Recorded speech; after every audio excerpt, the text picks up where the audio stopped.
Hello, welcome. This is Lexi with Lexi's Healthy Dynamic Life. I have the pleasure of interviewing Natty Nate, aka the Nice Cream King. Nathan, thank you so much for joining us today. Thank you for having me. This is excellent. I'm so super excited to get into your journey with raw foods. So why don't you just start us off by telling us a little bit about yourself, where you're living, what you're doing, what's up? Okay, so where I'm located is actually in Southern Oregon, Ashland, Oregon. It's beautiful today, just to like rub it in your guys' faces who don't have a beautiful day today. But yeah, so we're in Southern Oregon. What's going on right now is, we have some wild times that we're in, so we're trying to stay as healthy and as balanced as we can, especially at these times. And a little bit about myself would be, I'm a very outdoor person. I like to get in nature as much as I can. Definitely helps me stay balanced, in a lot of ways. So nature boy, definitely every single day, got to be in nature. Love creating, love eating raw foods. I've got a smoothie right here I'm trying to finish up for that good energy. So yeah, that's pretty much my scene, I love outdoors, and I definitely love to eat what comes from the outdoors, not the animals. That sounds good. What do you have in your smoothie today? So this one here is dates, some cacao nibs, a little bit of maple syrup, and some bananas, ice and water. So yeah, pretty simple, but delicious. That is one of my all-time favorites. It's like chocolate pudding, but all good for you. So good. Yes, definitely. And so you said you love to be outdoors in nature. What do you like to do when you're outdoors? Okay, so as far as being in nature, we love to hike. Hiking is very cheap because you just put your shoes on or no shoes, depending on where you are, and you just go walk. So hiking is definitely something that we're really into. We have beautiful trails around where we live. Another thing I like to do is biking. I'm not real serious into road biking, but I grew up on dirt bikes, so I love downhill mountain biking. It's pretty adrenaline pumping, and of course, climbing the mountains on the bike is a good exercise. I love to swim, ski, go rafting, kayaking, canoeing, camping, just anything that we can do that has to do with outside, of course, it'd be nice if we were around other individuals that are very athletic or aerobic, where we're doing more slacklining and that kind of stuff. We don't do anything like that. We just do a lot of hiking and a lot of biking. And when it starts to get warmer, swimming is definitely another huge aspect to what we like to do. So yeah, that's pretty much the outdoor stuff. Go searching for different waterfalls and different spots to camp in our hammocks, those kind of things. Yeah. That sounds amazing. And for those of us who are listening who don't know who we is, who's we? Okay, yes. So we would be my wife, Lissa, Raw Food Romance. She's known as on social media, Instagram, YouTube. So Lissa is what she goes by. Melissa is her name. And my sons, I have two boys, 17 and 19, which my 19-year-old is down from university right now, staying with us for the summer. He just graduated this last year, so he's kind of fresh out of the nest, so to speak. So yeah, when I say we, it's my wife and my youngest son, Jacob, when Jonah's not here. And then we also have a little dog named Koba. And we'll bring Koba out with us, and he loves the outdoors too. So that's pretty much the we that joins me most of the time. Nice. That sounds awesome, your little clan. And so let's talk a little bit more about the food from nature that you said you really love to consume for that good energy. Can you tell us more about your diet, what you eat, and then also how you came to choose that? Excellent. Yeah. So, okay, where to begin? How I chose it. Well, it's interesting. Okay, let me tell you a story about when I was 7 years old and we came to Oregon. We lived in the desert, the Mojave Desert at the time. I was born in Orange County, grew up in Southern California. We would play at the beaches, and my grandma had a Meyer lemon tree and a navel orange tree and an avocado tree in her backyard. And those, the smells and climbing those trees when I was a kid was so amazing. And just to be able to pick off those fruits and eat them right from the tree was amazing. So 7 years old, we come to Oregon, and I have some family that live on the river, Rogue River. And we're doing some fishing with my dad and my uncle. My great uncle is my dad's uncle. And I catch a fish, got a little trout, and they teach me how to reel them in. And I got so excited, and they showed me how to take the hook out, and it kind of bled a little bit. And I was a little scared because, I'm hurting this little fish. And we put it in the bucket, 5-gallon bucket. And the fish is just, I couldn't fish anymore. I just wanted to put my hand in the bucket and try to pet this fish, right? And so it comes time to where we're like, all right, let's wrap it up. Let's go clean this fish. And I'm like, what are we going to do? Give it a bath or something? It's in the water. How are we going to clean this thing, right? So then I get to see my uncle gut the fish in the sink. And I just lost it. And if I would, I'm thinking in retrospect, if I had parents that were more open to the ideas, they didn't have any idea about vegetarianism or veganism, but right then and there, I would have become vegan. Because I was so frustrated that I killed this fish, and there was no way I could eat it. I couldn't eat it. I couldn't eat fish for years after that. And my uncles would catch salmon, and I just the thought of the fish. So it's interesting because a lot of us, when we do say transition over to a diet, it becomes a lifestyle of not consuming animals. That right there, was a tricky one, because then I got the talk, right? The talk from the men, my dad, my uncle, my great uncle, my grandpa, because I'm freaking out. I'm hysterical, 7 years old, right? You're just, your emotions flow through you. It's not like you're like, I'm not going to show my emotions. I was losing I lost it. And I got the talk.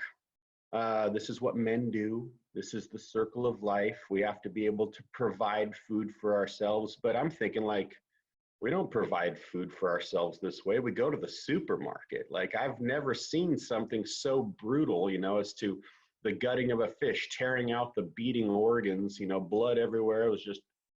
It was crazy. And of course, I knew the fish did not want that to happen because it was fighting me the whole time. So, right, we think as society, oh, the fish don't have feelings, but anything that's living and breathing and pumping blood through their system wants to live. It doesn't necessarily want to just give up its life for you to be able to eat it. Now, growing up, we would come up here in the off season, say it's winter time or during hunting season, to Oregon from Southern California. My grandparents moved up here to Oregon, so we would go hunting and we would continue to fish. And I had put these blinders on that this is what we do as men.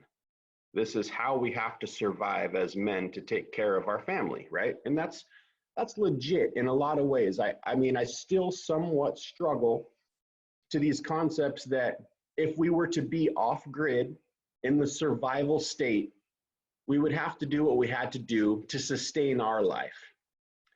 But as we are this day and age, we're seeing that that's not necessarily the case. There's not enough animals to go around if everybody wanted to go out and kill a deer or an elk or something rather, right? So, but I still have these blinders on. I'm growing up, go through, just the motions of life. My mom is a nurse. She works in the cardiac unit. And throughout my, a good portion of my adolescent years. And we would eat anything and everything. We would stock, you know, the super butter microwave popcorn that comes in a big old box with like all the, you know, and we would stock Capri Suns and cheese and crackers. Remember the little like red stick with the cheese? I don't know if you're, you know what I mean? So we would eat standard American. BLTs were like, you know, if I heard that BLTs were going to be for dinner, it was like, there was like, oh, the singing happening in my head, you know, or say my dad would bring home Carl's Jr. or some Chinese food, and those were really fun times.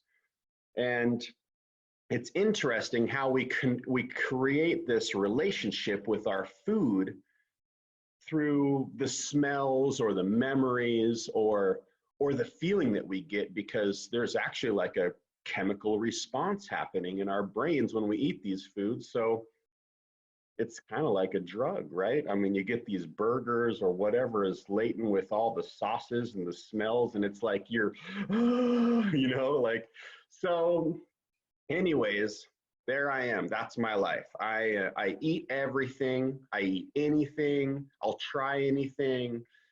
Standard American or standard Western diet. You know, the fried foods at the fair, or, you know, go to the gas station and get some gas station fried chicken and potatoes, you know, the JoJo's, just straight funk, right? So here I am, I'm growing up, I'm becoming more overweight. I don't drink a lot of alcohol at this point in time, but I would have drinks with friends, because that's another thing we communicate and we get together with friends. Like, hey, what are you doing this weekend? We should get together and have a barbecue, have a few beers. Or, hey, you want to come over for some drinks tonight? Like, it's almost like it's how we relate in a lot of ways in our society, over food and drink. So I'm looking around at my family and friends, and I'm looking down at my gut, and I'm like, wow, I am following in the footsteps of certain individuals who have really bad health issues. Cancer, heart disease, colon cancer, diabetes. And I'm like, I'm looking in this hand at my burger and this hand at my Red Bull. And I'm like, I'm totally going to be just like these people that I love. I love these people. These are my relatives. These are my close friends, some of them best friends at the time. You know, we kind of, you know, some of us, you know, flow through different friend groups. But so yeah, that was a pretty big thing for me. But then it's like, how do I get off of these drugs? And I got really sick one year, 2011 to 2012. I was in bed for 2 weeks with the flu, and I'm getting on YouTube. I had an iTouch, which was so cool. It's like an iPhone, but not a phone. It's just a little, kind of like a, you know, pretty much the same size screen as one of these phones. And I got into YouTube. I never been into YouTube. I never was into MySpace or any of that kind of stuff. And I wasn't online. I had a home-based business, and I just loved being in nature, and I loved dirt bike riding. And I didn't spend a lot of time online, but I really dove into YouTube, and I found Dan the Man, the Life Regenerator, and I came across Durian Ryder and his girl at the time, Freely the Banana Girl, and you know, David Wolf was in the scene, but I really connected with Dan the Man, and he was talking about juicing a lot. And then I came across this documentary called Fat, Sick, and Nearly Dead. And I was like, all right, I'm gonna watch this. You know, I'm sick in bed. I'm feeling like I'm fat, sick, and nearly dead right now. And it was all about juicing. And so I wanted to adopt that. I was like, this is what I need. I need to juice. This makes perfect sense. That documentary changed my way of thinking and what I was seeing that I needed to do. So I buy a juicer, I start juicing. I juiced for probably 2 months. And in that time, I came across Forks Over Knives documentary, excellent documentary, starting to learn more about the health impacts on a more scientific level. And then I watched Earthlings. Now, Earthlings, if we have an open heart, you watch something like that, you should be like, okay, that's enough. I'm not going to vote for this anymore. So there I was. At that point in time, 2012, I became vegan. You know, made this ethical connection, thought about the fish when I was younger, was like, this is totally, we're all born vegan. Like, we don't want to hurt other animals. And the people that do, because you know how there's some kids that are a little sick and twisted, maybe they'll open up later, who knows. But whatever the case was, I was like, this is legit. I have to do this. And I came to realize that changing my diet was harder than changing my religion. And not that I'm a very religious person. I'm a very spiritual person. I believe in all, you know, I believe that it's all one temple we're trying to get to, and there's different trails, and those trails are religions. They're all trying to lead us to so that's where I stood, right?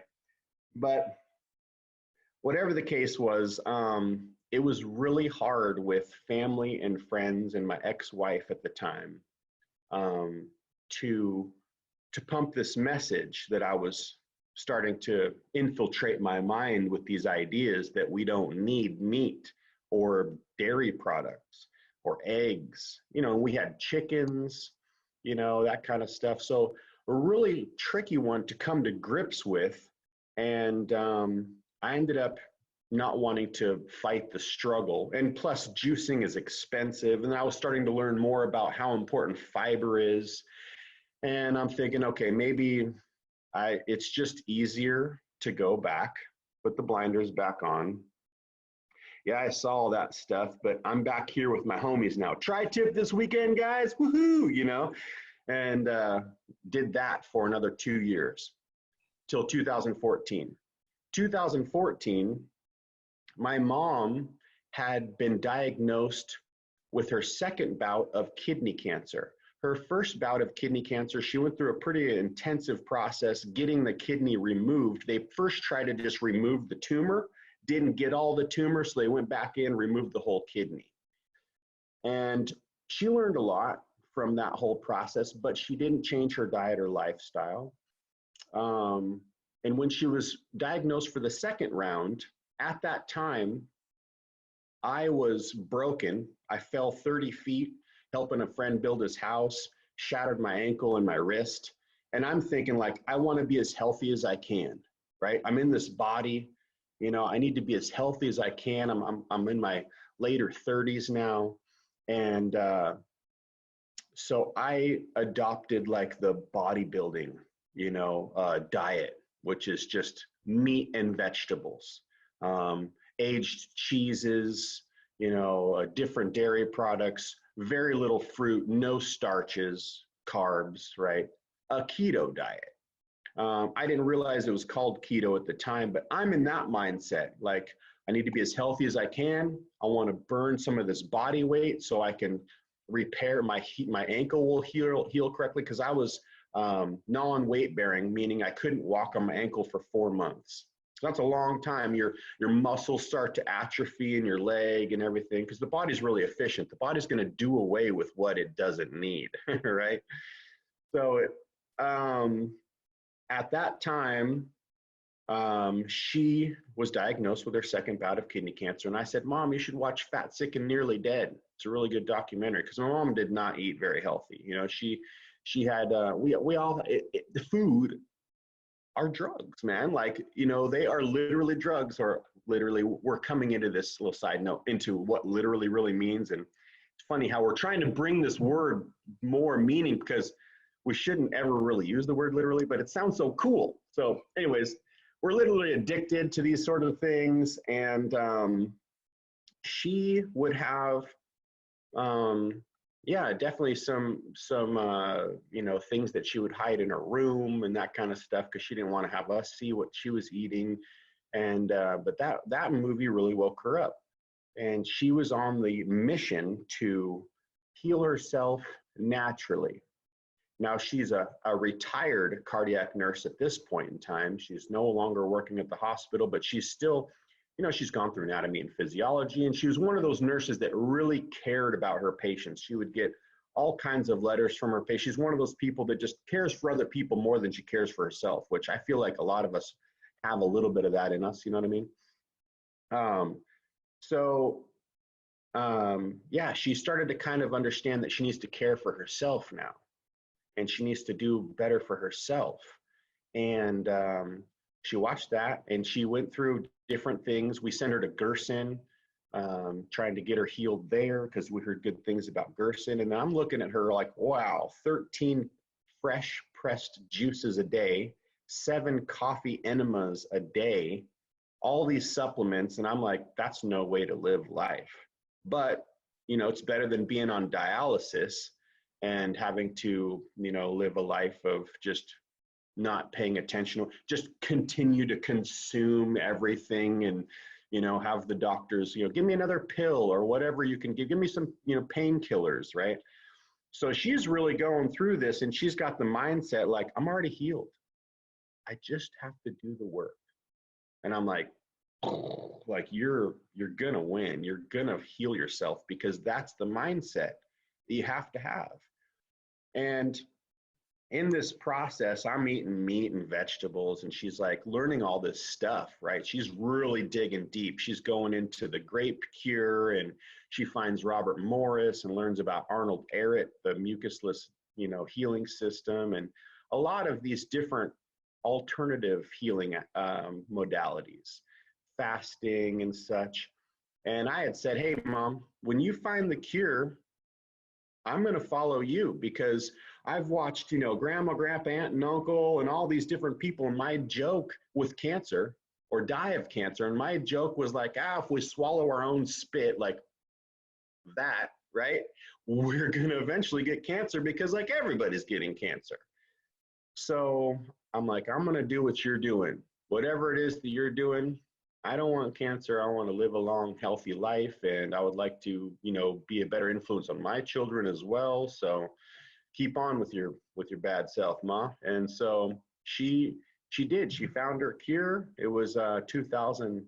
I want to say it was 2016. I think it was was it 2016? I think it was 2016, or it was the end of 2015, where it came back that she was like, it was gone. It had mastetized to almost 5 or 6 centimeters. And so they were calling it stage 4, and they were really worried about her. They're like, you need to get in, get this out. And we want to put you, you know, we want to put you on some chemo. And she's like, I'm not having it. So when she did figure out the right magic protocol to where it was gone, it was interesting, because she's getting calls from like the urologist, like, hey, come in, we want to check you out. Like, what did you do? Oh my gosh, this is amazing, right? So at that point in time, I, in that process of her trying to figure out her healing, my youngest son, who's 11 at the time, was like, I don't want cancer, Dad. You know, I don't want to eat sugar. I don't want to eat gluten, because my mom she's trying to get the message out, what she's learning, to anyone who wants to listen. And I was like, I'm meat and vegetables, Mom. Like, you can talk to somebody else. It's tri-tip tonight.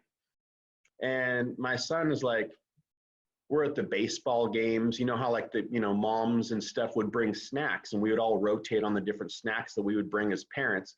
My kid's reading the label like, no, you can have that. I'll take the oranges, the bananas, you can keep the muscle milk and all this stuff. And I'm like, dude, you're 11 years old and seeing through the smoke screen and mirrors are here, you know, of what we're being told is good for us. I mean, these aren't really good things. And he was seeing that because he was listening to my mom, who was really frustrated that she had taught us her whole life that the way that she was raising us wasn't the optimum way. And she was really sad about that. But she just, you know, she was doing what she could do. And we want to believe the commercials, and we're simple people, most of us. So, yeah, my son is, you know, at that point, he's like vegan. He's like, you know, he watched Earthlings, and he's like, I don't want any part of that. And we're at his last baseball ceremony, closing ceremony, and there's cake and ice cream and soda and pizza. And I was following this bodybuilding lifestyle where I was eating really, really clean, meat and vegetables. And I would have a cheat meal on the weekend to kind of reboot my metabolic system, like I'm so smart, I'm going to confuse my body. If I eat a bunch of fat on this one meal, the body will be all, oh, we need to start working again or whatever. These concepts of the cheat meal. So I'm eating pizza. I got, pepperoni grease, how it happens. And you try to pat the pizza because, oh, I'm being good today. I'm getting a lot of the oil off my pizza, and we're drinking soda and cake and ice cream, and every bite of, cake has to have a little ice cream with it too, right? And here he is like, I'm good. All the team's there, the family's there, and he pulls out his own little concoction, a quinoa salad with the black beans and cilantro and tomato and green onion. He whooped it up because, he's seeing me prep up vegetables, and his mom at the time, when she's like really good in the kitchen cutting up stuff. So he made his own dish. And I'm like, grease, looking at my kid like, all right, I think I'm going to follow you, dude. So let me see. How do we have here? Do you still have audio? Yeah. Okay. Yeah. You're good. Okay. Cool. So anyways, I'm like, dude, I'm following you. Like, let's do this vegan thing. I want to make sure you're going to do it right, because I know there's a lot of vegan foods that are vegan by accident, Pringles, Oreos, Skittles, and certain sodas or whatever. And let's do this. I wanted to be vegan a couple years ago, but it was causing so much problems at home and with family, I stopped. But so some would argue that I wasn't vegan, and I would agree with them. I was plant-based, because when you become vegan, the concept of making an ethical connection to these animals, you don't go back. It's like if we were to think of slavery, like, oh yeah, I'm however we could call someone who's against slavery. I'm sure there's a word for it. But then all of a sudden you're like, nah, I don't know, I could go back to having some slaves. It's like, no, once you believe that it's totally no good, then you don't go back. So I don't necessarily consider myself that first round that I was actually vegan. I was still having a hard time making that connection. But when my son decided to do his thing, I was like, all right, let's do this. He's like, I don't want cancer, Dad. And I'm like, neither do I. So we became vegan, and we would eat all the transitional foods, the Boca burgers and the cheeses and the nut milks. And, there's plant-based yogurts, coconut almond yogurt. There's anything and everything, coffee creamers that are almond-based. I mean, anything and everything to transition from your standard way of eating. And of course, just like a child, sometimes it takes eating those peas, let's just say, 12 times before the kid's like going to eat the peas. You can't just have it one time. You're like, that's weird. I don't want it, and then you're like, you have to want it for one, and then you have to ingest it several times because you're used to cow's milk. Almond milk's not going to be the same as cow's milk. If you're used to cow's milk ice cream, almond ice cream, or cashew ice, coconut ice cream, it's going to be a little different. But so here we are. My mom heals herself. I'm vegan. Go through that whole baseball closing ceremony. That was really awakening for me. And it's 8 months later. I still haven't adopted a raw lifestyle because that's what my mom was. She was raw. That's what healed her. And I knew because she would give me information, and I there's certain individuals like myself who want to know the truth. So we spend time researching different aspects. We climb the truth ladder. Some people call it going down the rabbit hole, but I like to think of it as we're climbing, right, for these different tidbits of truth. What's been hidden from us, and why is it hidden? And I worked at the medical field too. I was a nurse's aide in the cardiac unit at the time of going vegan.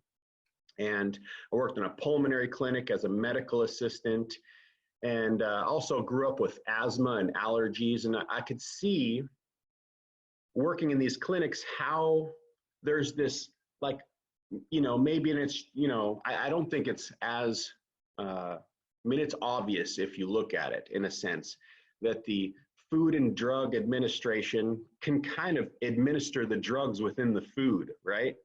And these foods make us so addicted to where we don't care what's happening with our health. Give me more pharmaceuticals so I can continue eating and drinking these substances, which are drugs that are killing me. So I'm in the cardiac unit. I got to see an open heart surgery. I got to see a chest cracked open in the unit because of complications. And it really was just an awakening experience for me that 97, 98% of these people were there by their own choice, and their own choice being, it's tricky because it's an addiction.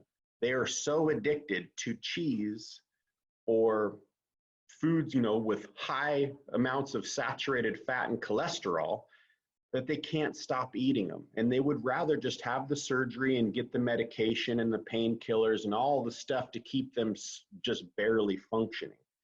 So here I am working in the medical field. I saw my mom go through what she went through. You'd think it would be like a no problem, I'm going raw, but I'm like, I'm plant-based. I'm not fighting cancer. Do I need to go raw? But then like I said, I was researching these different things that she would send me. Robert Morris, listening to his stuff, listening to John Rose on YouTube, you know, the Solid Food Vacation, juicing, still Dan the Man, certain people that are in that arena. And some of those things were really ringing true or resonating within me. Like, this makes sense. This makes sense. Like, you don't kill your food. You don't cook it to death.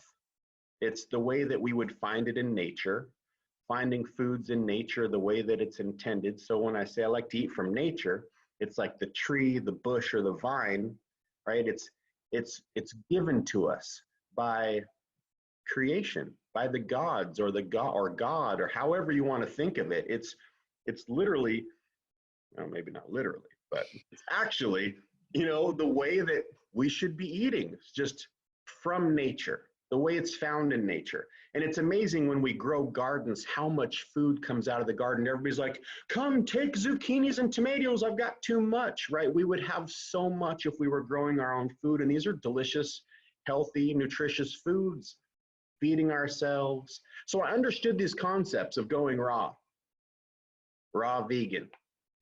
And it wasn't until 8 months after my mom got the diagnosis that she was free and clear, cancer's gone, that I met this guy named John skiing at my local resort here, small little mountain. And I'm riding single that day, snowboarding. And he's a skier, you know, he's like, hey, you single? I'm like, yeah. So we hop on the lift together. It's just a 2-person lift. And he starts asking me questions, you know, what do you do? You know, where do you live? And all this stuff. And I love to talk, as you can see. So I'm telling him my whole story. And, you know, I told him about my mom and, you know, going raw, because I'm like going over in my head, like, dang it, I should follow her. I told her I would follow her. Like, what am I doing? What's my problem? I'm addicted too. I'm addicted to vegan cooked food. And he had said, he told me, he's all, that's funny. He's all, yeah, I've been a raw foodie. Well, how did he say it? He's all, I reversed my colorectal cancer at the age of 42. And I've been a raw foodie ever since, you know, for 44 years now. And I'm like, you're 86 years old, dude. You're 86. Skiing. Like, we're going up Black Diamond, you know, which is like a really, you know, it's for like experts, you know. And right then, man, he took off his goggles at the end and was like, you should listen to your mom, Nate. And I like, you know, like pierces like through into me, you know. I'm like, oh my gosh, that was like my future self, because that's always been kind of my dream, is like, oh, how cool would it be to be a grandpa with my grandkids up on the ski hill, right? You know, hey, grandpa, show us your 6-pack, you know. And you're like, you know, rather than being overweight, hard to bend over and tie my boot, you know. So yeah, John for me was that awakening. Like, it wasn't enough watching my mom heal herself, which it should have been, But here I'm asking this guy like, John, how's the flagpole? And he's like, oh yeah, you know, I'm like, you know, are you half mast? Are you still flying full? You know, he's like, oh, we're good. I'm like, dude, all right, I'm totally going raw, man. I have to do this. Because that's another really huge thing you see in the cardiac unit, because, you know, we have our blood vessels running through us, and the vessel that goes to our member, you know, male and female, is the size of a coffee stir stick, like a black little or red little coffee stir stick straw. And the arteries that goes to our heart, the aorta, is like the size of a smoothie straw. So when we have this erectile dysfunction, which is massive, especially amongst men even in their 20s, that's when we think of hosing and piping being clogged. Which one's going to get clogged first? You know, the smaller tubes, right? So that was it for me. I was like, all right. I went home that night from riding. I'll never forget that dude, John, man, because he said he didn't do anything extreme. He said he was a raw foodie, and he lived mostly off of living foods and sprouts. He sprouted foods and ate sprouts every day and I understood these concepts because I'd been digging and understood, okay, sprouts are very powerful. They're alive. You know, it's a different energy between a cooked lentil and a sprouted lentil. Not going to taste the same, of course, but so I went home that night and binge watched YouTube again. Thank YouTube for all the things that have brought us, you know, pleasure and knowledge. So, and that's when I found Lissa, Raw Food Romance. I was like scrolling through and I'm like, whoa, back up. Who's this chick? Holy damn. I'm like, all right, let me peep her. I'm gonna creep her page. What is she all about? This chick's fine. And she's switched up her whole scene. And then I started binge watching her YouTubes. I stayed up till like 1 or 2 in the morning that night, just binge watching the YouTubes, and bought her book that night. It was like, oh, she's got a meal plan. That's what I need. I need a plan. I don't know what I'm doing. I need a plan to follow. If I have a plan to follow, there's like, you're going to make it. You're going to win, you know? So I bought her 30-day meal plan, kept creeping her page all the time, you know, liking her stuff, and her food looked beautiful, delicious. And it wasn't adopting this restrictive or detox, juicing, cleansing mindset, because that was a big culture. It's a whole community and culture that movement, so to speak.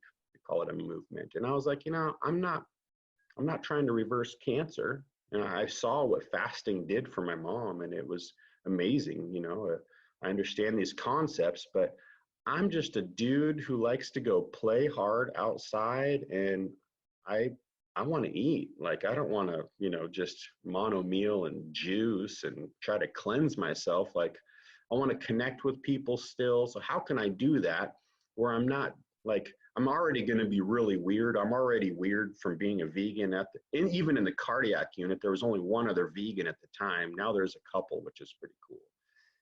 But going raw, like, how weird are you? You know, which is so weird. What's really weird is like, it doesn't seem like it should be weird. You would think, oh yeah, you eat raw foods, that's legit. That's how it's found in nature. That's how it was designed for us. You know, we had to come in with the, you know, the ways and be like, how can we make this better? Or how can we, you know, make some bread, like bread, right? Oh my God, bread, crazy. Like it's an amazing substance, bread. We created these things. I mean, we've been evolving for however long we know, who knows, tens of thousands of years, hundreds, who knows. Whatever the case is, we've done a lot of things to be able to sustain ourselves throughout seasons.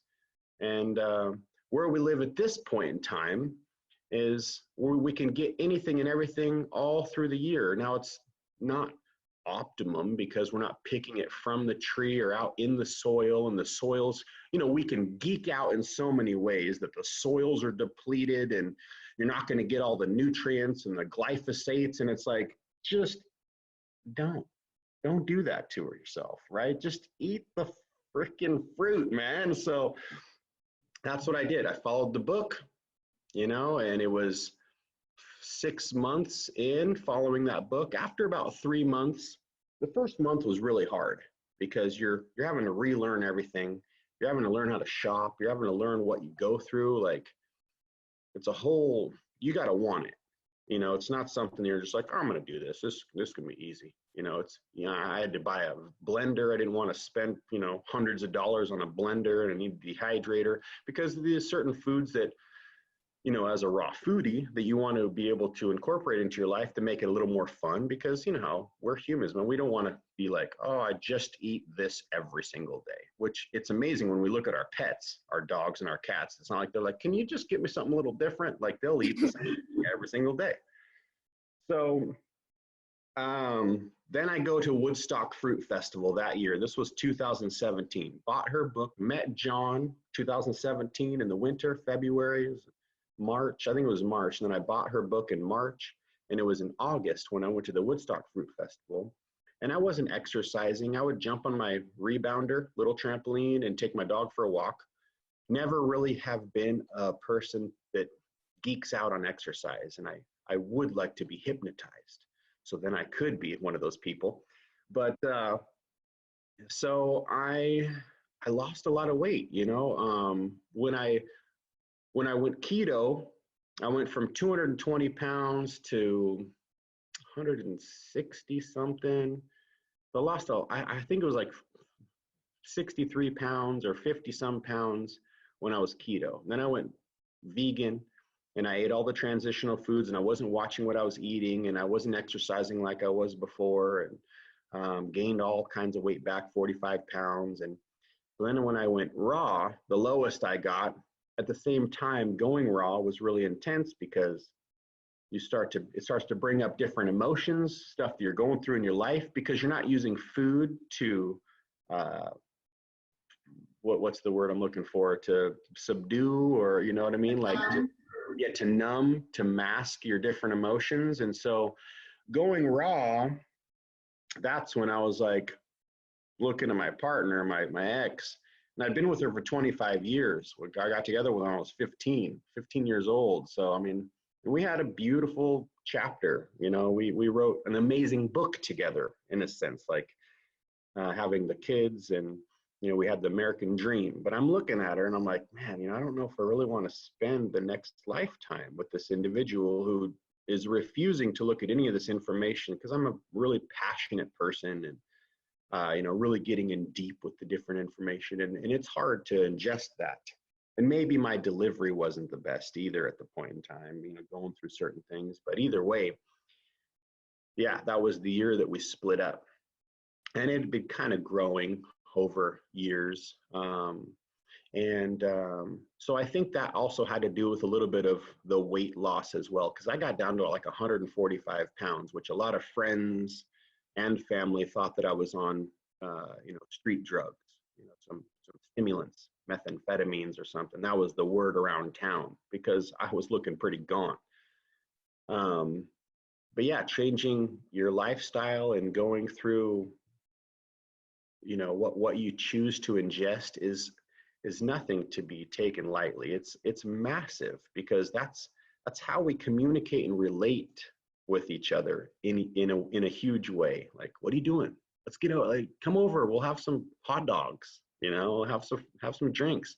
And you cut that out, and then your circle gets small. My circle became so small to where it was pretty much all my friends were like in my phone.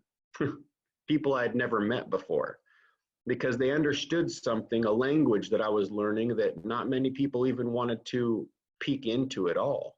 It was just kind of, it's kind of a crazy thing. But so I went to Woodstock. I met Jack Albright, who I knew he was going to be there, and he's Raw Tropical Living online. And I would watch his YouTubes as well, in conjunction with Lissa's, because he was a dude, and as a dude, you want to relate with other dudes. And I really liked his style. He just was real simple, a Southern boy, big old long beard, healed himself with different things. And he's like, just bananas and mangoes today. And I was like, that's legit. I could do that. Like, all right, it's not, you know, certain meals that maybe were in the book that Lissa created were a little more involving. And, you know, sometimes you don't have the energy or the inspiration to make a meal for dinner. So it's like, oh, I'll just eat some banana ice cream tonight. You know, I know I'm getting calories and I don't feel like making some big to do. And so I met Jack, super pumped that he was there, told him my story.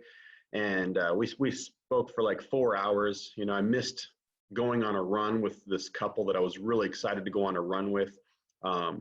Alan and Jeanette, I think their name are. Raw Documentary is the name of their film. And they both ran a marathon a day for over a year in 5-finger Vibram shoes, raw, and she reversed her cancer as well. So I was really excited to run with these people.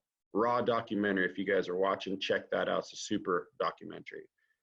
So, but I was like, oh, I'm supposed to meet here with Jack. Like, this is amazing. And I couldn't really connect with him because you know how it is. Sometimes at a festival, it's hard. You're like, oh, they're busy talking to somebody. And so it was really cool. I told him my story, showed him my pictures, and he was like messaging Lissa right then. He's like, oh, I got to message her. This is a great testimonial for her book.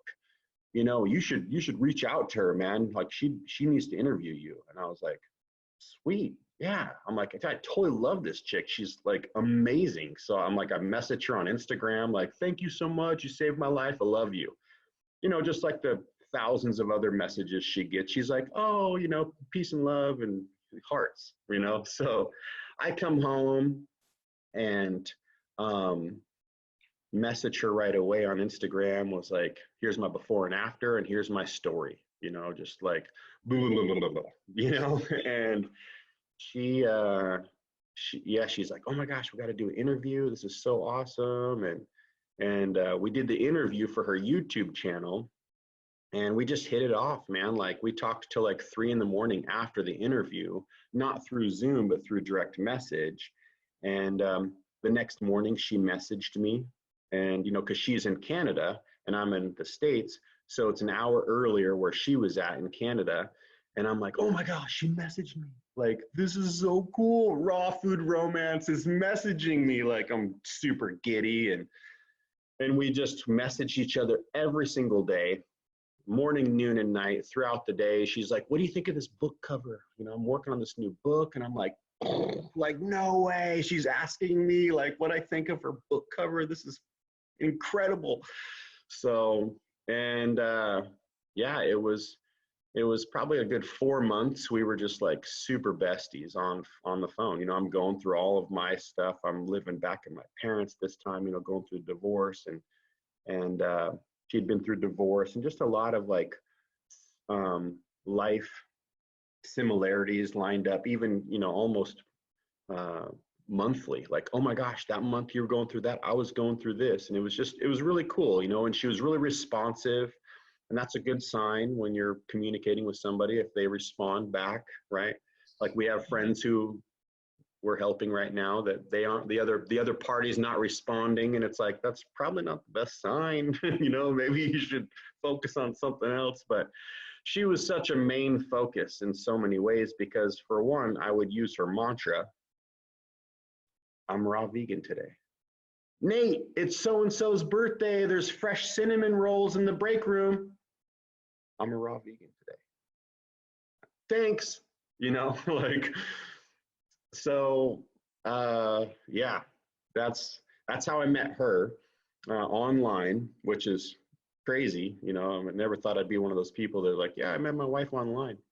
And I say my wife, of course, because there's a whole love story that goes on. You know, after talking for months on end, we actually met, and, you know, we just, yeah, we're like, all right, you know, that's who you are. This is who I am. We have a mission. Let's roll. You know, let's link arms and let's just mow it. Let's get this message out to people.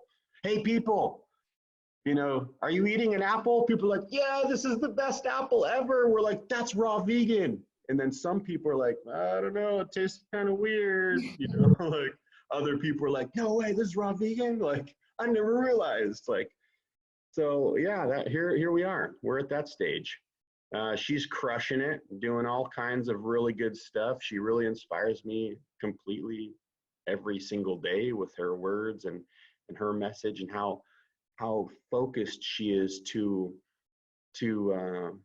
her perfect client, so to speak, right? You know, someone who's, because you can't force, you know, the whole saying, you can lead a horse to water. You know, you can tell people all you want about how awesome something is, but unless they're really wanting it, they're, you know, it's not that it's a lost cause. You just have to lead by example. So yeah, I don't know. I mean, I kind of just rambled on there. Hopefully I answered some of the questions, but that's my life story right there. I mean, in a nutshell, that's who I am, and that's where I'm at right now. I love it. You shared so much good detail about your current diet and lifestyle, being raw vegan, and what led you to that decision. And I can certainly relate. I also went plant-based and then went back to eating a standard American diet, put the blinders on, and then, you know, re-established my why and Yeah. had that ethical connection. So I think that a lot of people listening might be able to resonate with that. And I just appreciate your honesty and sharing all of those awesome details of your story. Yeah. Heck yeah. Well, And I'm glad you took your blinders off. oh, me too, very much so. Not only for my conscience, but also for my physical body is thanking me for that too. Oh man, definitely. I'm curious, what else, you said that you noticed a lot of emotions coming up when you decided to transition and switch to raw vegan. What else did you notice that changed in your life? Well, like I said, I was losing a lot of weight because I'm eating non-inflammatory foods. I cut the coffee, I cut all the funk. You know, and there's a lot of, we're so inflamed everywhere, interstitially, right? So here I am, I've got my half a watermelon. I'm at a get together with friends, and I've got friends like pulling me aside and be like, Nate, we're really worried about you, as they're holding their, you know, Long Island iced tea in a joint. And I'm like, well, why are you worried about me, bro? Like, they're like, dude, you're eating a watermelon. And I'm like, is this really the world we're living in? I'm like, I'm worried about you. Look at you, bro. Like, you can't even, you used to be such a stud in high school, and now look at you. Like, come on. So that was huge. Those were some huge emotions that I was going through, coming to basically like an understanding that there's certain individuals who will feel uncomfortable being around me, eating the way that I eat and not partaking the way that I would partake before. And it's interesting how when you go to someone's house and they offer you a drink, that's their way to make you feel, you know, comfortable, or it's their offering. And when you're always like, I'm good, and it's not like I was trying to be like, I'm too good. I'm just like, I'm good, you know, I'm on a break right now. I'm taking a break. So that was really emotional in a lot of ways, like having different friends that I had in my life at that point in time that revolved around drinking, that that I had to let go, right? And I could still connect with them, I feel like, on other levels, but like, you know, if we went for hikes or certain things, and there would be things that I would see, like they'd bring jerky and beer for their trail snacks, and I would have like orange or, you know, some dried fruit or something, and it shouldn't matter really, you know, in a lot of ways. And I would never like push stuff down their throats, you know, telling them why they shouldn't do that. But I was just like, man, like, where's my stance? Do I want to see my friends, you know, go down these trails and watch them? I mean, it really, like, a good friend in a way should, you know, be there for their friends no matter what. Well, no matter what they're going through, no matter what kind of drugs they take or what they eat or drink. But that was huge, having certain friends that I didn't think that would say, you know, patronize me or mock me in what I was doing. And I was like, I don't know if I really want to hang out, you know, with this you know, this crowd. So those were some pretty huge emotions, you know, going through. It's like when you break up with somebody, it's like a death in a way. You lost something, something died, and that's heavy. That's hard to, you know, to cope with. And a lot of times to cope with certain things, we use food or drug. And here I was like trying to abstain from any food or drug. So those were some pretty heavy emotions. Also, like I was saying, you know, having the separation with my ex, that was huge as well, because I was deeply intertwined with her family, her parents, her sister, my brother-in-law, and we all grew up together. You know, we all went to school together. We played sports together. We grew up together. Here we are in our later 30s now, and, you know, 20 some years with this family. And it wasn't that I, you know, now I'm raw vegan. Now I can't associate with you guys. I need a divorce. It wasn't like that. It was, of course, it's, you know, it goes levels deep, but that was huge. In a lot of ways, I was like, I don't necessarily see that we are, and I feel like a lot of other individuals may come to these kinds of emotions or feelings when they do change their religion or their diet, right? Like if you change your religion, I've had friends that changed their religion, they became born again.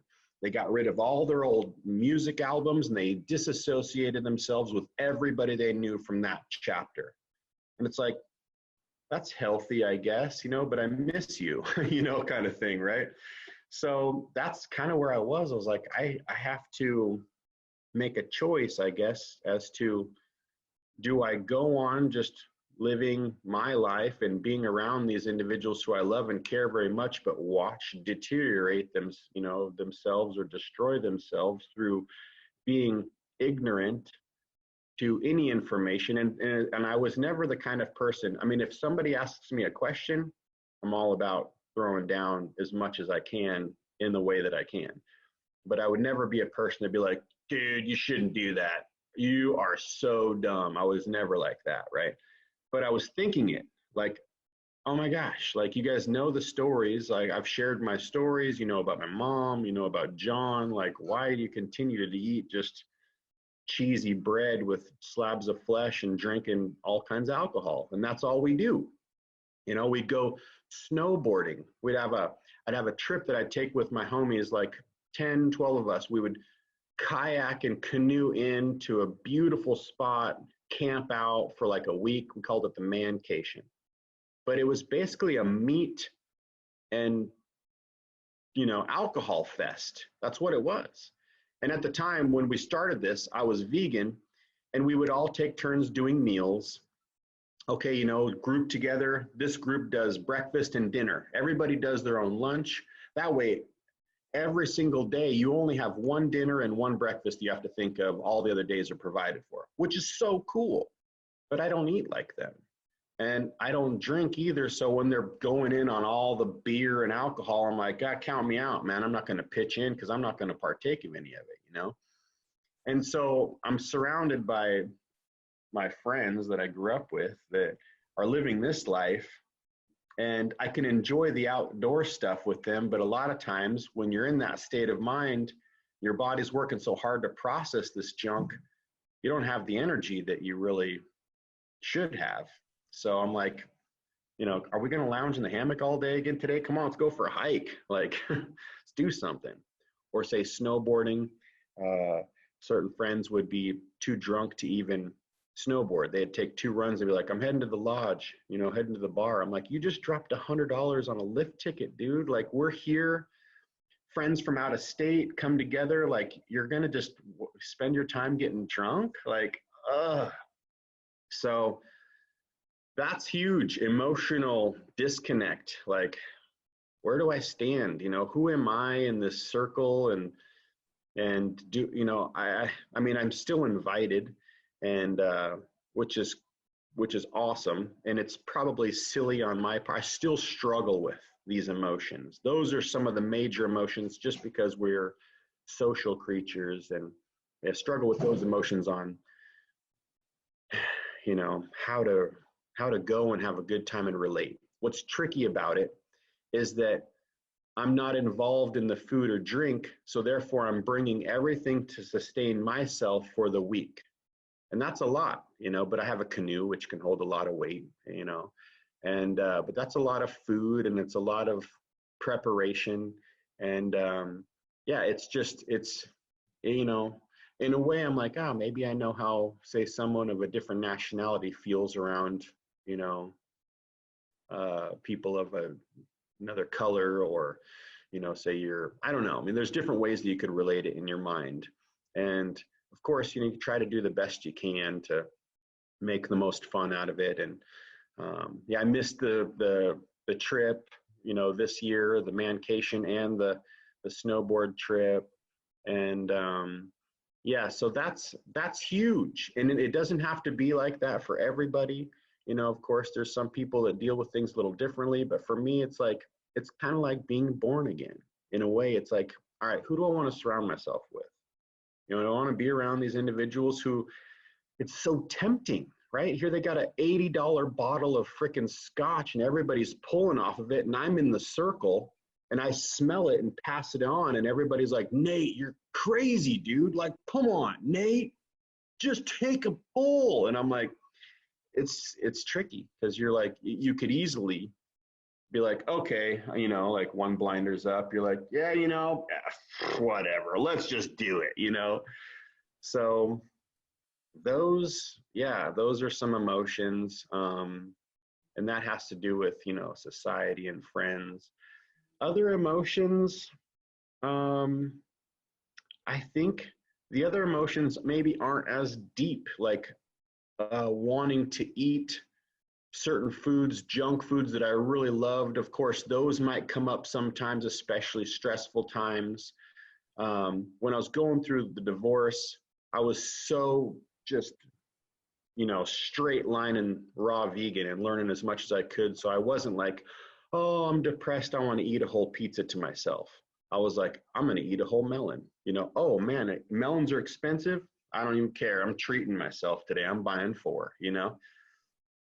But some individuals I know have really struggled with, you know, that aspect of emotion, you know, you wanting to use the food to, yeah, numb themselves and, you know, to not, or drugs, you know, using some form of drug or alcohol so they don't have to feel what they're feeling, because it's incredible when you start unlocking different places within yourself, and the concept that food or mucus or cheese could lock in emotions. It's like you're talking hippie stuff, right? Like, yeah, that's esoteric or, you know, ethereal, but there's something to be said about us. You know, we're electromagnetic beings living in an electromagnetic environment, and certain things can get locked in depending on what we're ingesting and our mindset. So yeah, I feel like the emotional aspect of it, of changing our diet from a raw vegan, you know, from or standard base to raw vegan, or even vegan to raw vegan, might be something that we never get over, certain emotions, right? Because you smell some spaghetti. Like me and Lissa will be walking along the streets and we'll stop together, close our eyes and just smell, because fresh bread's being baked, right? We're like, oh, we just enjoyed 80% of it. You know what I mean? Because they say, like, you know, 80% of what you taste is what you're smelling. So we didn't have to go through with chewing it and having the gummy. Of course, you know, that crisp, buttery, flaky bread crust, you know, and we used to make bread. We used to make sourdough bread. We had the sourdough starter. I was super into making bread. Dangerous though, because, you know, if you have your smart balance, it's all based butter, and each bite of hot bread has a butter of dangerous. So yeah, I think with any addict, you know, any sort of addiction, there's going to be, I don't think we ever really get rid of the feeling or the desire to want to be, you know, a part of the tribe, or yeah, you know what I mean? I don't know. Maybe I ramble. Hopefully that made sense. Yeah, it totally makes sense. I can resonate with that. And I don't think that has to go away, feeling like we want to be part of something greater than ourselves and have camaraderie and even just emotions. They're going to keep coming and going no matter what we're eating. It just might be that we're more aware of them when we're eating raw foods and maybe faced with some tougher decisions. Yes, most definitely. Yeah, it's a Yeah, it's a wild one. it's a wild one. It's a wild ride, but it's worth it. So It's many so worth it. benefits. It is so worth it. What other benefits have you noticed from eating raw? So regularity, which is something that we, as a whole, as a society, struggle with, regularity, elimination. So the elimination, of course, is very nice. It's and that's something that not a lot of people want to talk about or don't even really think of. Like my ex, she would eliminate twice a week, and that's chronic constipation. That's low fiber, stuff's not being able to move through the tube as easily. So one of the benefits, huge benefit, is just that elimination. Being able to have the bowel transit time, I've heard it called, right? How long does it take before you eat something for it to come out? The bowel transit time is much smoother, much quicker. It's definitely a benefit. Joint pain, I still have a little pain here and there. Like if I exercise, like I went for a really good run the other day. I haven't ran in over a month. It's been horrible. And so definitely feel some, it's not like every pain is gone completely, but there are certain pains that I would have that I don't have anymore, say stiffness.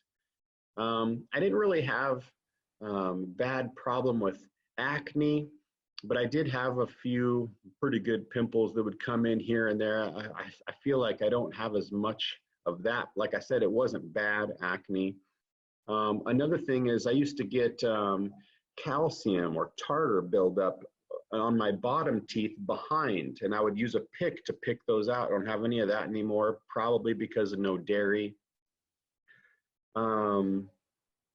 Just feel, in a lot of ways, feel really good to be having the energy. After eating a meal, I don't feel like, oh, I just want to lay down. That pasta dish was delicious, but like I need a nap now. So more energy. And of course, it's not like flying and bouncing off the walls energy, like how we want to be sometimes. And that's why we're addicted to stimulants, coffee and energy drinks and those sort of things. So yeah, those are some benefits.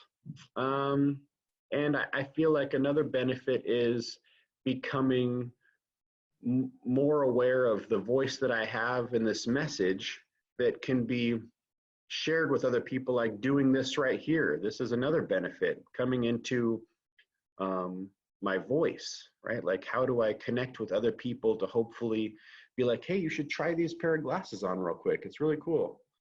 And then they can see things through a different perspective. Yeah, so that's another benefit, because if I wouldn't have gone down the trail that I went down, I wouldn't be here being able to be like, you should try on these glasses. So I love that. those are some positive benefits there. Mm-hmm.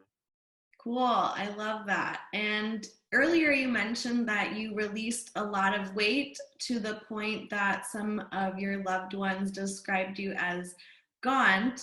What did you do to come back to what you deem a healthy or comfortable body weight, and how long did that take you? Okay. So at that point in time, like I was saying, I was going through the divorce. I moved back to my parents' house, which wasn't a very healthy environment in a lot of ways because of how stuff can be with parents. Also, my kids were in high school, having to share a bedroom. There was a lot of stress in my life, so I feel like that had a lot to do with possibly the weight loss as well. We're not maybe eating as many calories as we should be eating, and in stress is huge. And I was really going through a lot of heavy stress. I mean, how do you end a relationship of 25 years with someone without stress? So to bounce back from that, I met Lissa, and that was a super huge aspect to bouncing back, because being able to feel good about myself, you know, and who I am and what I'm doing. And so that helped, having a healthy relationship. And that could be with, you know, if it wasn't with Lissa, who knows how it'd be, you know, like say if there's somebody else is listening to this, maybe a good friend, someone who's open to hearing you out, kind of thing. And just incorporating more calories into my day, as well as I started to kind of food combine, maybe not the most efficiently, right? Like putting almond butter in my banana ice cream, right? And as well as when you're overweight and you have fat cells, those fat cells never go away. They deflate, right? So no matter how big if you've been, you know, hundreds of pounds, you can lose a lot of weight, but you never lose those cells. They're just deflated. So it's really easy for someone who's been overweight to put weight back on. And there's some individuals in this world, their metabolic rate, the way that works, like it's hard for them to keep weight on, right? You know, certain people are just very thin and they have a really hard time gaining weight. Me, as well as my wife, Lissa, we're not those people. We're those people that can gain weight very easily. So yeah, you know, we'd eat Lara bars. I feel like that definitely added into it, and more calories, higher fat, basically. Now, of course, we'd strive to keep the fat low. Some days where we'd chronometer, we'd be like, oh my God, we are so bad. It's like 25%. 27% today fat. We need to reel it in, you know, but we're having fun going and getting a raw cheesecake, you know, or a slice, not a whole cheesecake. Those kind of things. So I feel like that, you know, in a lot of ways, helped me gain some weight back. Yeah. And I was eating, I mean, I was following the book, so I was eating adequate calories. I probably was a few hundred shy, you know, because depending on activity level, I would be active. I'd ride my bike, go for walks, and jump on the trampoline. But so I probably should have been getting around, you know, 26 to 3,000 calories, maybe to maintain. And I was probably around 2,000 calories. So it's a deficit. And, you know, the whole science of deficit and how that all works it's pretty amazing. Like our bodies are really efficient. So, but yeah, I think that's pretty much it. Just, you know, incorporated more fats and more calories. I never would get into snacking on nuts. But like I said, the food combining, more tahini, more nut butter, and that was really bad. Like mixing maple syrup with almond butter and bananas. Like we put that on our pancakes, we don't think anything of it, and we're having the pancake. But as a raw foodie, you understand the combination, mixing fats with sugars, and how that doesn't work in our favor. And I feel like that's where I was able to gain some weight. Thank you. And if someone wanted to lose weight with raw foods, what advice would you share? I would say to keep your fats low, it's nice to have that tool chronometer or some sort of measuring tool so you can see what you're actually ingesting each day. And keeping the fats low being anywhere from 8 to 14% of your calories for the day, which that's like a quarter of an avocado, you know, fat free all day long. You got a quarter avocado for your fat for the day, and you start to kind of like, you're going to nut up. If you're trying to lose weight, it's tricky you want the whole avocado, right? So fat's low, and drinking a lot of water. Lemon water, lime water is huge. The more hydrated we are, the more the body releases. You know, if you're dehydrated, your body's holding on to water. So that's going to help with weight. Keeping salt out of your diet as much as possible. Although, you know, we need salt. Salt's important, but you can get it without adding salt to your foods. And remaining as close to Like if you're going raw, if you want to go raw, remaining as close to you as you can to how stuff is found in nature. And you can eat, 10 apples if you can. That's pretty amazing. 10 oranges is a lot easier than 10 apples, maybe 5 apples, right? That's a lot of fiber.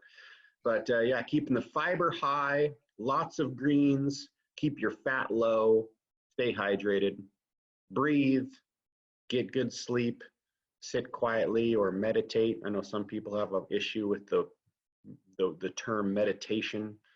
So just sit quietly and breathe. Keep that stress low. Stress, I feel like, is so huge for sure. I mean, it was described by, what's her name? Graham's wife, Rosalind. She described it as a wheel, right? We have a wheel and we have different spokes of the wheel, and the diet is only one spoke, right? So we have these other spokes that need attention too. And I feel it's such a great analogy, because if we're concentrated on one spoke, then the wheel's going to be like oblong and not roll correctly. So that's where the hydration, the stress management, adequate sleep, that all plays into effect. Going to bed early. There's a lot of different studies on just that, going to bed early, getting in that good circadian rhythm instead of staying up late. I don't feel that we necessarily need to restrict ourselves or fast or anything like that. We just need to, keep the fats low and stay hydrated. I think that the body really just wants to be in a healthy, natural state, and it responds so fast. So as soon as we get out of its way by thinking what we think, or by thinking that we know what's best, I'm going to intermittent fast for 18 hours or 20 hours, I'm just going to eat one meal a day, or I'm just going to juice fast for 30 days. That's not really how the body works. The body knows what it needs to do. So if we feed it properly, have fun, laugh, play, run, jump, sing, dance, breathe, sleep, the body just does its thing, and it goes back to the way it should be when we do that, get out of its way. So it sounds like you're saying that the raw food is just one part of the bigger picture, one spoke of the wheel, and to have a holistic perspective on health and wellness includes hydration and sunshine and exercise and sleep. Is that what you're saying? Exactly. You say it so much more efficiently than I do. But you say it so much more beautifully and artistically. I appreciate that. I appreciate you for sharing all of this amazing detail. I really hope our listeners have some inspiration for trying a raw food diet, whether it be for weight loss, for weight gain, for healing any and all sorts of ailments today. It's truly an inspiration to hear your story and how it helped you. Yes, I hope that same thing for the listeners or viewers. Is this something that people will be able to view? Yes, both view and listen. Oh, that's excellent. Yeah, podcasts are cool too. You can be on a bike ride and just listen. And yeah, I hope the same as well. I really do. I feel that in a lot of ways we can get everything that we need from nature. All the answers are in the plant kingdom. We don't have to kill anything. We don't have to do any of that kind of stuff. That's in a way, that survival state. It's not where we are at this point in time, and we are trying to survive, obviously. But man, we're amazing. Hydroponics, aeroponics, different ways of growing our food, knowing how these bodies that we're in run more efficiently.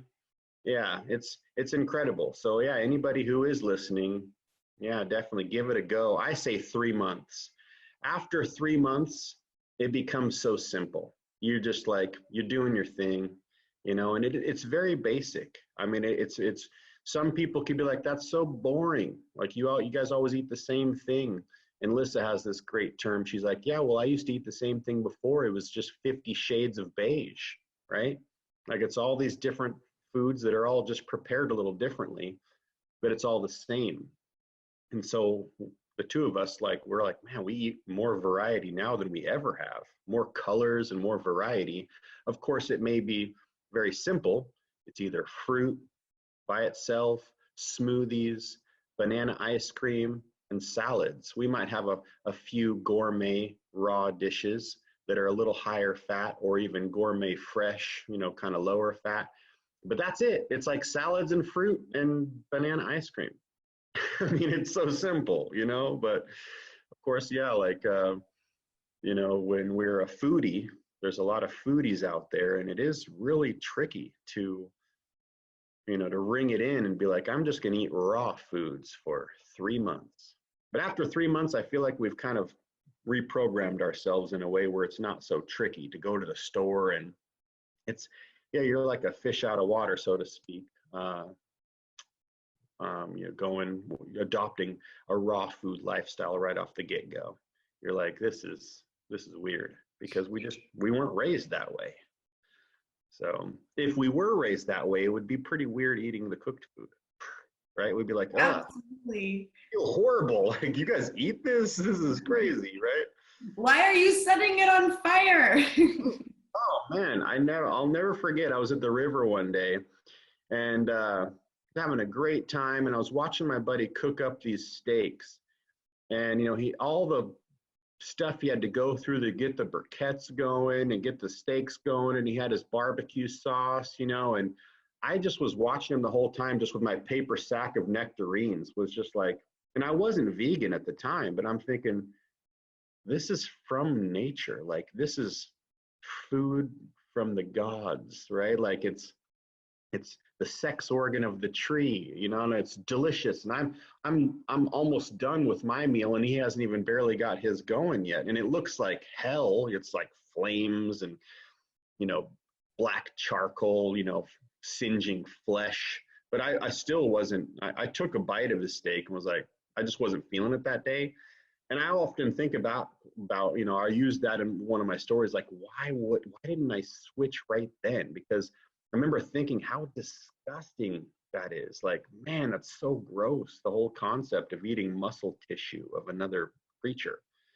But what we did for a long, long time, we still do.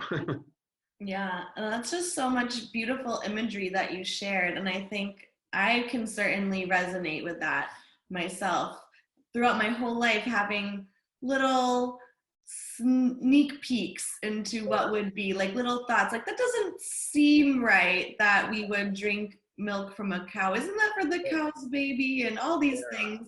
But we just keep doing it because it's so widely accepted, and people that we love and trust are promoting those behaviors. But it's really, once you, like you said, once you get that mindset, once you make that choice, everything just kind of falls into place. And before you know it, people around you might start eating more fruit too, and can share that together and create new memories and new social patterns as well.